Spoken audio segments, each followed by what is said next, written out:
and welcome. It is time once again for CU Immigration here on WRFU LP Urbana, 104.5 FM. I will be your host for this evening. My name is Mr. Garza, and I'm here to let you know that WRFU is an open forum for the Urbana-Champaign community. Views expressed are those of the speakers and are not intended to represent WRFU, UCIMC, Urbana Socialist Forum, or as we like to say on the televised version of this show, UPTV. These views are our own, and by our in this instance, I mean myself and my charming co-host who will hopefully introduce himself now. Hi, this is Felipe Menanteau. Thank you for inviting me again. Thank you for coming again. So, good grief. I struggle with this every single time. I just can't do it. So anyway, I can't do it well. That's my point. If I had a modern studio and all the slick contrivances, then it might be different. But as it is, I just have to bumble around. With the zip ties. Yeah, zip ties and curtains. And anyway, welcome. Thank you. Welcome back, I should say. For those who missed out, we had 2 whole episodes of talking to you not that long ago. But this time, hopefully, we're going to talk about an upcoming election. And you are going to tell us what you're running for and hopefully a little bit about why.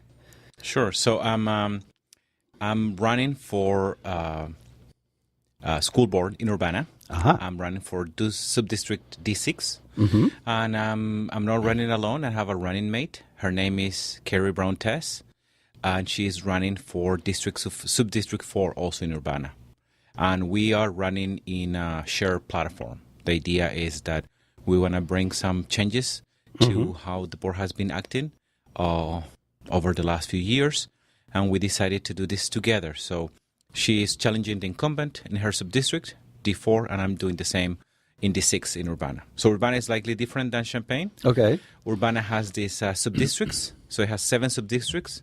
And each term in each subdistrict goes for 4 years, but they are overlapping. So every 2 years you have either 3 or 4 that are for election. Uh-huh. So I have to admit, I've never heard of someone running for school board that has a platform. Is that unusual, or is that just something I just never noticed people doing before? I think that you are into something. It is unusual. Most of the time, at least in Urbana, the seats tends to be they're rarely contested, and they tend to be they're uncontested or simply inherited. So people pass them on. So most of the time, you don't need to bother with having a platform. You just keep coasting, which is what's been happening and why we are running. So Carrie and I, back in we met in December. I mean, a lot of us we were very concerned about the events that were happening in Urbana, how the current board was acting, their lack of transparency, how we were not really understanding the decisions, and how they were, in my view, they were not really representing the interests of the residents of Urbana. And we wanted to have people to challenge the current members. And at the end, it ended up being Carrie and me who ended up being the runner. So when back in the winter, we decided to create a platform. We focused this on 3 fundamental pillars. The first one is social and racial justice. The second one is transparency. And the third one is accountability. Okay, so briefly, I'm sure there's a lot more to this than you could probably want to answer in a short time, but briefly, what does the school board do exactly? So I can tell you what it's doing and what it should be doing. Maybe I should tell what it should be doing. Yeah, tell me what it should be doing. So the board is not supposed to be micromanaging the administration or the school decisions. The board is in charge of among many other things, about the budgets, about important decisions in regards to policy, and the board is supposed to be developing and enacting policy. Okay. And then they study, and then they should consult the constituents, and then they should enact policy and guide our city in the best policies and strategies to make the best education and the fairest of the educations for all of our students that we're serving. How many different schools? We have probably 6 elementary schools, and then in addition to that, we have 1 middle school and 1 high school. Oh, okay. So that's thousands of students? It is thousands of students. In addition, we also are in charge, the Urbana School District, USD 116, is also in charge of the Division of Adult Education. Oh, okay, okay. So, yeah, that is thousands of students. And one of the challenges that we're facing is that the demographics of the U.S. are changing, as we discussed it last time. Sure. I'm one of them. And also in Urbana, they're being dramatically changing. So the wealth, and most of the wealth in the neighborhoods it's still in predominantly white neighborhoods. Okay. So we in Urbana, I know that we like to believe that we're actually very progressive. But Urbana is still, and Champaign-Urbana is the same, they're fairly segregated cities. Yes. And something that we're seeing is some of the struggles is because of the lack of vision of the current board to understand that there are challenges that are coming. So right now, even though most of the wealth it's still in what are mostly traditionally white neighborhoods, the students that we're serving now in the school are for the first time, they are minority majority. So it's about 30% African American, 35% white, and then about 18% Latino, and a rest of subclassifications. So even though the adult population might not be of that makeup, the students that we're serving are coming from that racial makeup, and that, of course, brings challenges for which the school district and the board didn't have the vision to prepare us for.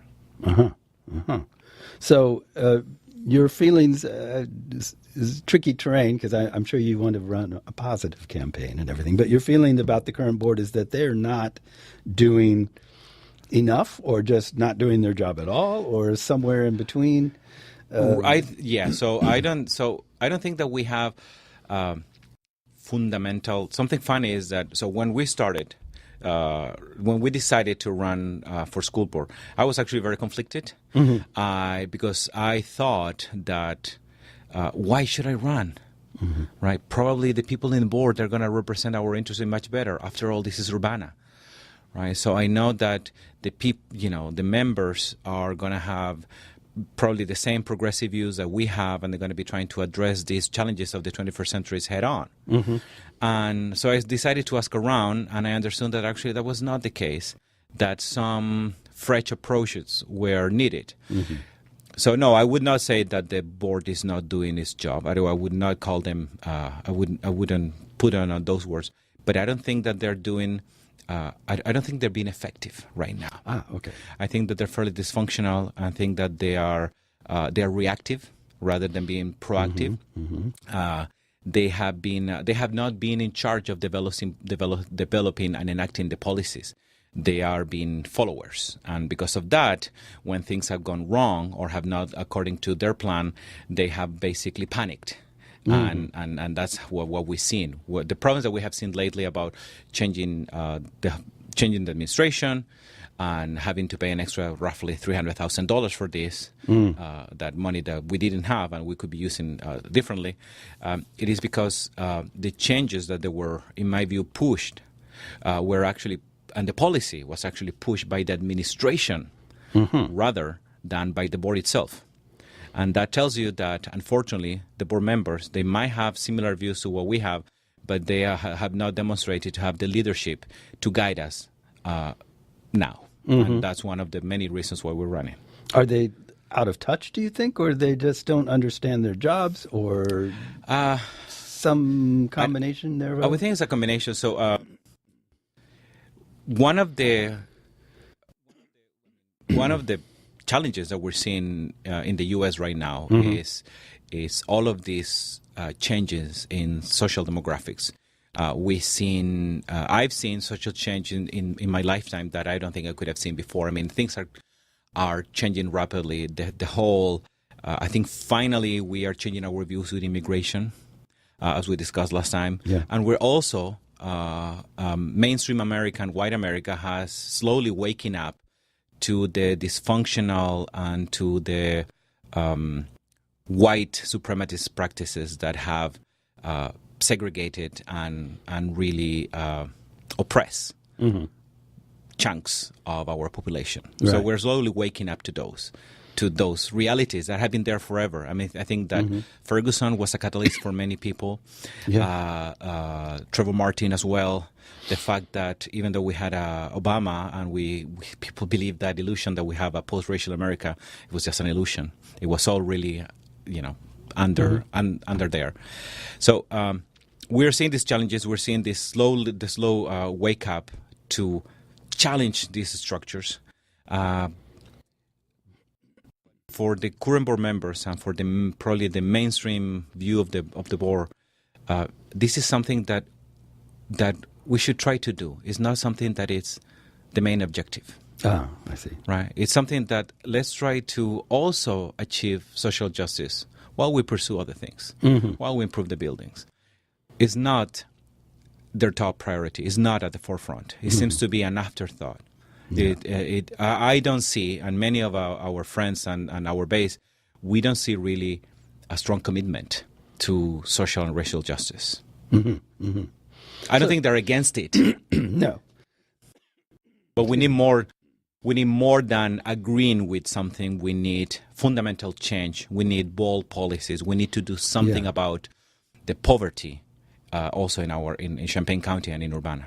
Can the school board address that in some way? Is there some way you can affect it? Well, I think that I would not claim that we could solve the problems, but at least I will claim that we could do something about it and try our hardest. There are solutions. There are voices that we need to hear that we're not hearing. There's certainly lack of engagement with the community. There are many communities that we're not linking well. There are many. I think that there are many resources that are untapped. There are many approaches that we need to try to pursue, like more resources in order to close the disciplinary gap with students of colors and the achievement gap with the students of colors.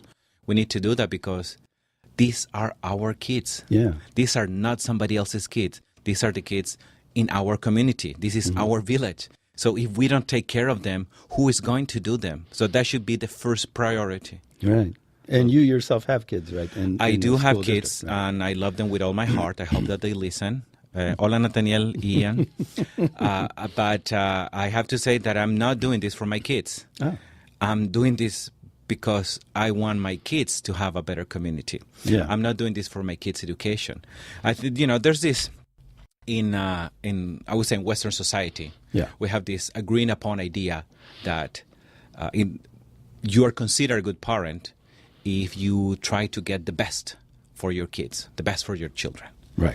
The problem with the premise is that if you're getting the best to your kids, somebody's getting somebody that is not the best product, a lesser product.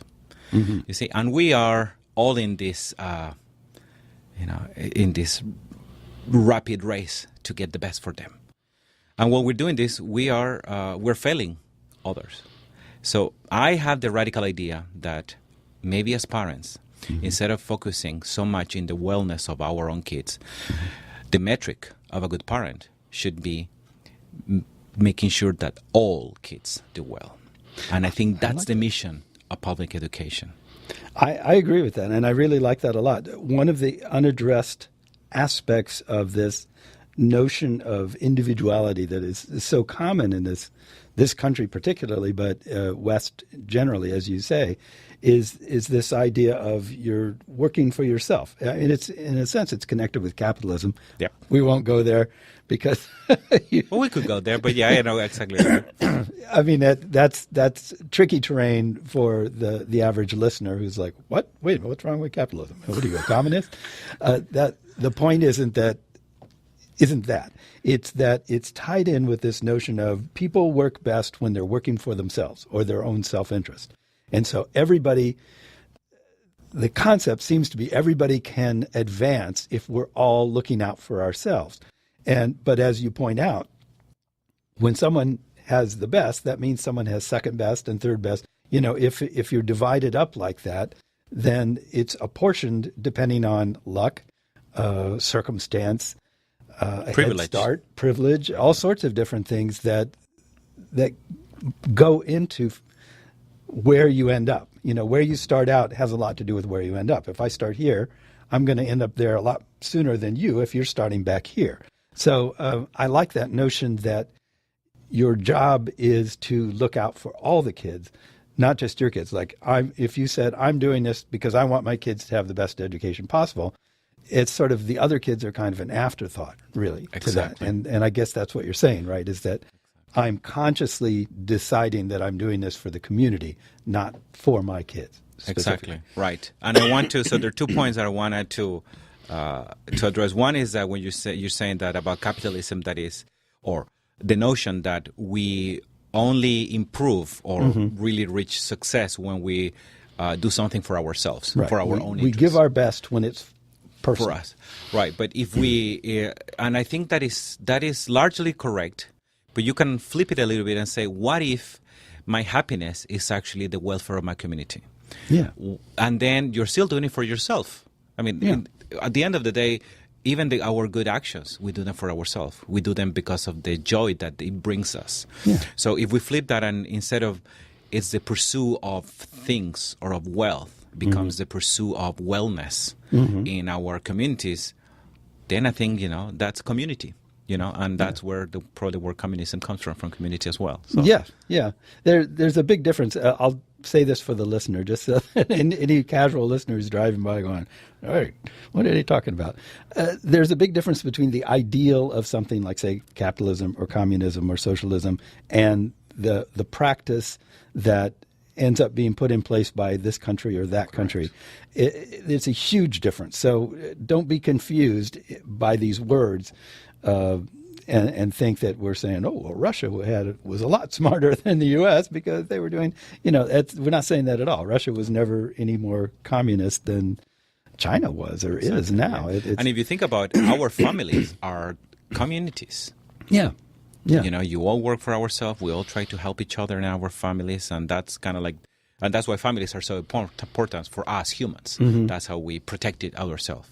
So the other point that I wanted to make was about this idea of trying to get the best, and instead of actually getting the best, try to do the best for all kids. It's not something that only board members should do. Right. I think this is how parents, all of us as parents, should be the metric for being trying to get the best, because these kids, the kids that are now getting the best.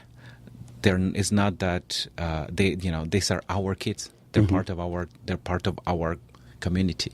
Yeah, we need to kind of like understand that. I mean, at the end, the whole planet is our own community, but we can make this in subsections, and it's still here. Yeah, I like that. I don't want to distract you too far though from your message, because this is we're getting all philosophical about it. So, it's fine. It's fun.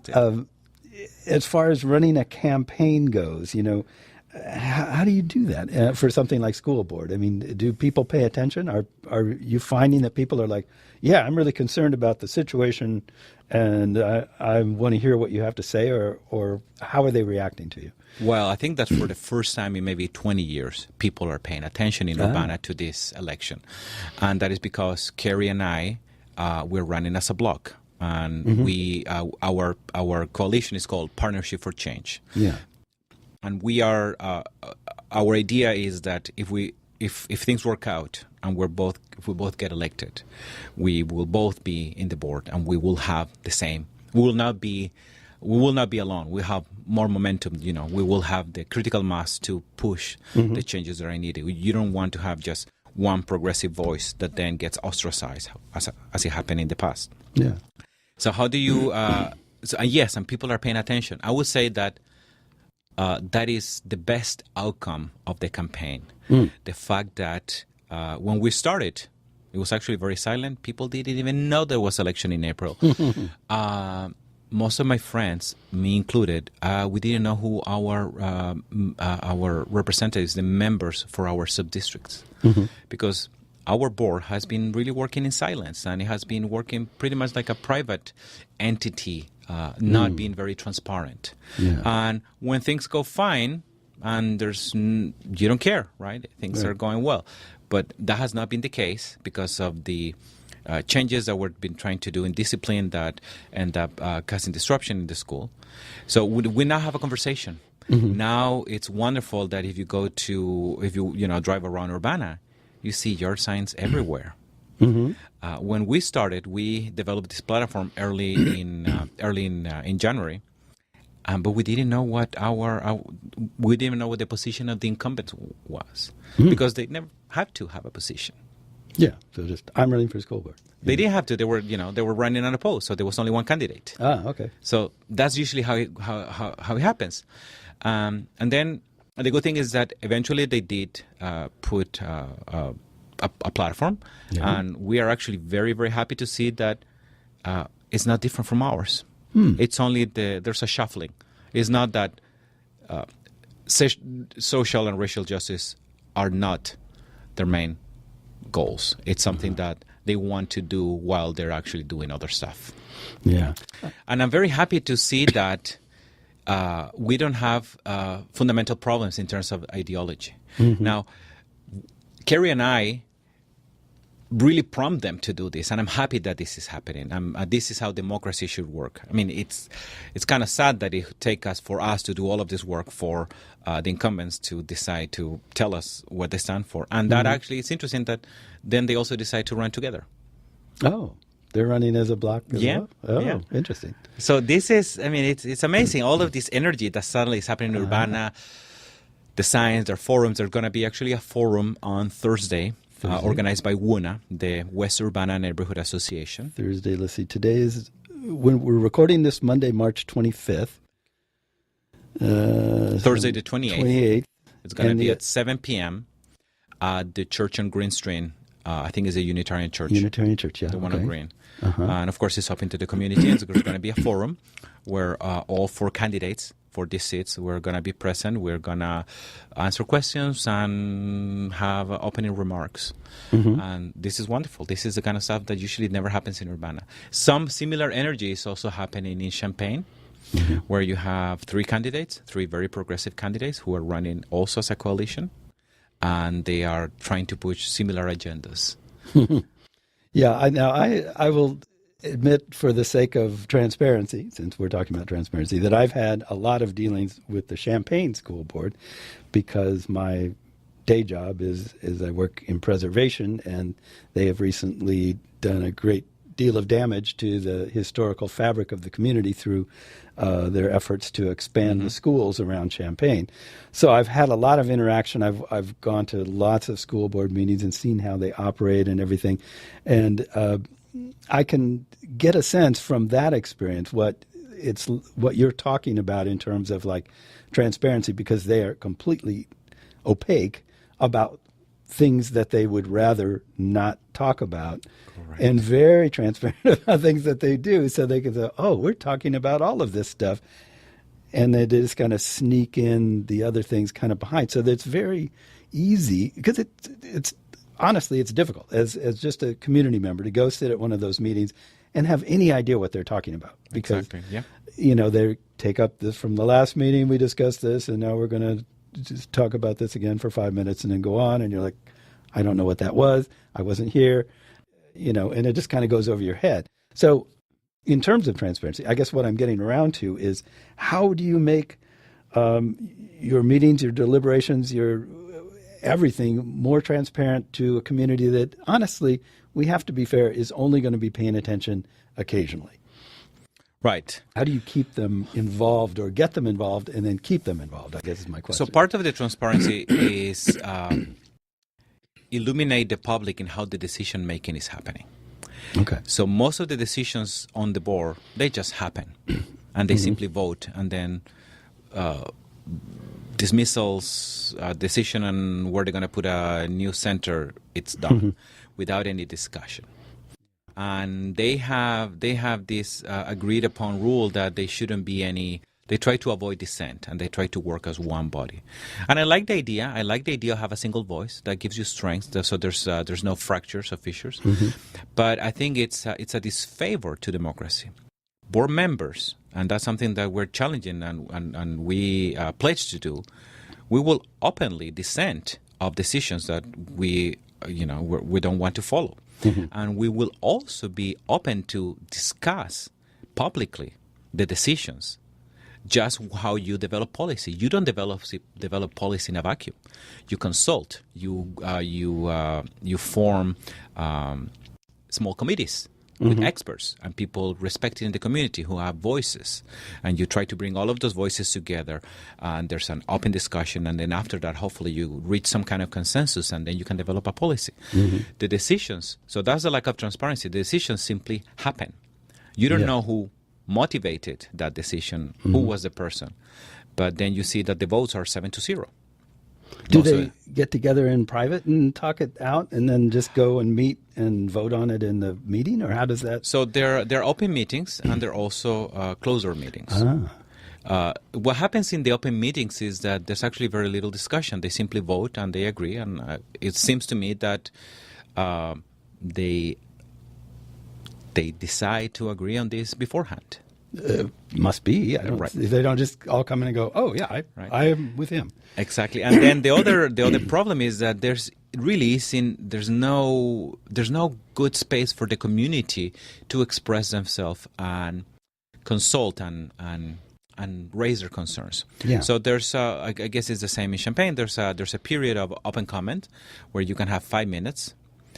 But it's simply 5 minutes and there's no reply, and it's like a marathon. Yeah, I've done that. They just sit there and look at you and say thank you, and then they talk about something else, and you're like, So that is not a good model. I'm not saying that we should get rid of that, but we should have other avenues where board members can engage with their community, and that's something that we're sorely lacking. Yeah. So something that I pledge to do is that I will have coffee hours or office hours, and once a month I will sit in a coffee for hours with my laptop in case anybody wants to drop by, and they can talk to me, and they can do one-to-one, and that can be that then they feel more confident to express their opinions, and that will be a good idea. And in addition to all of the more formal, open committees that they will have, from where we can get input about the concerns from the community, rather than this marathon 5 minutes that go for hours.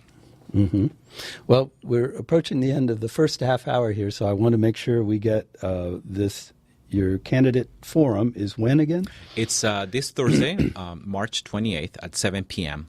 At the Unitarian Church on Green Street in Urbana. That will be before we air on TV, but after we're on the air live right now, and I will make sure to get this up on YouTube at least before then, so at least somebody can see that. But unfortunately, probably most of our viewers are with UPTV, and they'll miss that. But when is the election itself? Election is April 2nd. That is next Tuesday. April 2nd, next Tuesday. Okay. And so it's coming soon. Your partner's name is what again? It's Carrie Brown-Tess. Carrie Brown-Tess. And she is running for Subdistrict 4 in Urbana. Subdistrict 4. And does all Urbana vote on all the subdistricts? No. I see. These are chunks of roughly 15 by 15 blocks. Oh, okay. So in my subdistrict, I have about 4,300 voters. So at least your campaigning is pretty targeted. It is pretty targeted, but it's still, it is gigantic.